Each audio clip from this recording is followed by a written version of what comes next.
Thanks for tuning in. I'm Michael Watson, and this is the InfluenceWatch podcast. In this episode, Congressional Democrats return a favor for the support of the Service Employees International Union. We take a deep look at a controversial environmentalist funder, and the Planned Parenthood Federation of America ousts its leader. House Democrats passed a bill that would more than double the federal minimum wage, setting a level of $15 per hour, a key demand of a key liberal constituency group, the Service Employees International Union, or SEIU. The SEIU continues to wage a nearly decade-long campaign targeting restaurant chains for unionization and targeting governments to impose $15 wage mandates under the brand Fight for 15. The SEIU has spent upwards of $90 million on the Fight for 15 since 2012. The campaign has had success raising the minimum wage in strongly liberal areas. For its part, the SEIU is a strong supporter of the Democratic Party, which took control of the House of Representatives in the 2018 elections. Democrats on the Education and Labor Committee, which originated the new wage mandate bill, received $335,509 from SEIU political committees in the 2018 election cycle. If enacted, we can expect the wage mandate to have substantial negative effects. The Nonpartisan Congressional Budget Office estimated that up to 3.7 million people, with a median estimate of 1.3 million people, would lose their jobs. This led the Economic Policy Institute, a think tank funded by and closely aligned with national labor unions, to argue, quote, an employment decline as a result of a minimum wage increase doesn't necessarily mean any worker is actually worse off, reminiscent of the Metropolitan Press's praise of fun employment under the stagnant economy in the first term of President Barack Obama. The legislation is likely to die in the U.S. Senate, which is controlled by business-aligned conservatives. However, it serves as part of a two-pronged messaging strategy for big labor, alongside the utterly awful Protecting the Right to Organize Act that would repeal long-standing labor law and force millions of Americans to fund labor unions.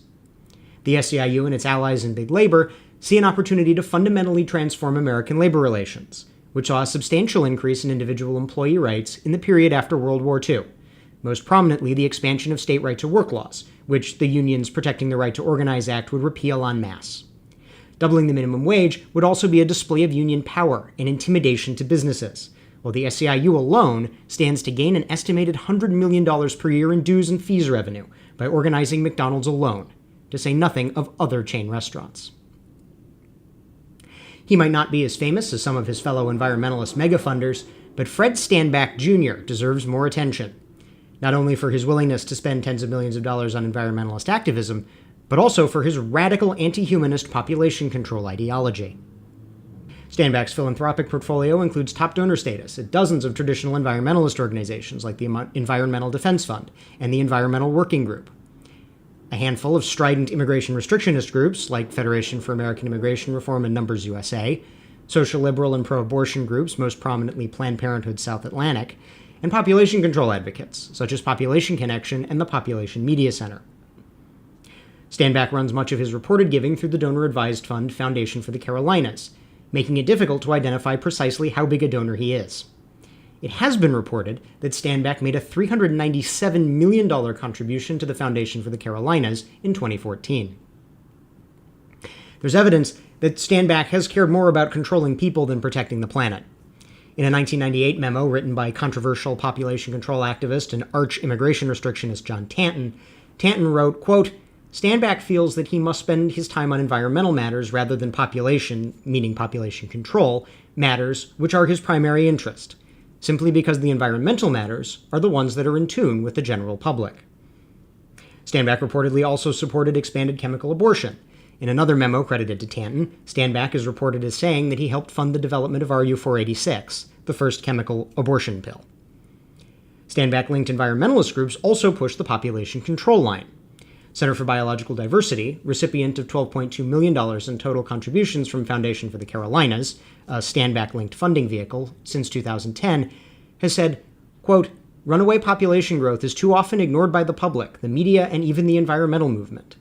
And we can still save wildlife by choosing to stop hogging the planet. Center for Biological Diversity also encourages human vasectomies. In short, Fred Stanback and his friends have decided that children are the pollution. For more on this story, see Anti-Humanist Environmentalism by my colleague Ken Braun at capitalresearch.org. And in our final item, Leanna Wen, We Hardly Knew Ye. Wen, a former Baltimore City public health official appointed last year to lead the Planned Parenthood Federation of America, was forced out by the organization's board of directors this week. So, what provoked the dismissal of the leader of one of the most prominent social liberal and pro-abortion rights organizations in the country? It appears to depend on whom you ask. The Washington Post reported that people familiar with the board's thinking chalked the split up to Wen's management style. For her part, Wen alleged, quote, "The new board leadership has determined that the priority of Planned Parenthood moving forward is to double down on abortion rights advocacy," supposedly in contrast to Wen's ostensible focus on broader healthcare services, of course inclusive of abortion. Planned Parenthood, were it to do this, would be doubling down on top of the $6.5 million its political arm spent on electoral efforts in the 2018 midterms, and it's already lobbied for substantial expansions of abortion-enabling laws. BuzzFeed cited sources who suggested Wen would not use, quote, trans-inclusive language, allegedly because Wen worried that using woke terminology would, quote, isolate people in the Midwest, and alleged that Wen avoided talking about abortion as a standalone term, instead preferring modifiers and euphemisms. Observing, National Review writer Alexandra DeSanctis, who focuses on pro-life advocacy, wrote, quote, Wen's firing suggests that instead of claiming to be just a normal healthcare organization, Planned Parenthood intends to capitalize on its status as an influential left-wing interest group. To do that, it must become a purveyor of the entire progressive agenda, to the point of embracing the intersectional language promoted by transgender activists. So the mild-mannered Wen had to go. Wen's ouster led to the interim appointment of Alexis McGill Johnson, the head of the Perception Institute, a left-of-center organization researching implicit bias. It is not clear who will take ultimate control of the 9-figure network of clinics and abortion rights advocacy groups. That's our show for this week. If you're listening to this on YouTube, we encourage you to subscribe on iTunes or Stitcher, and if you have subscribed, thank you, and please leave us a 5-star rating. We'll see you next week.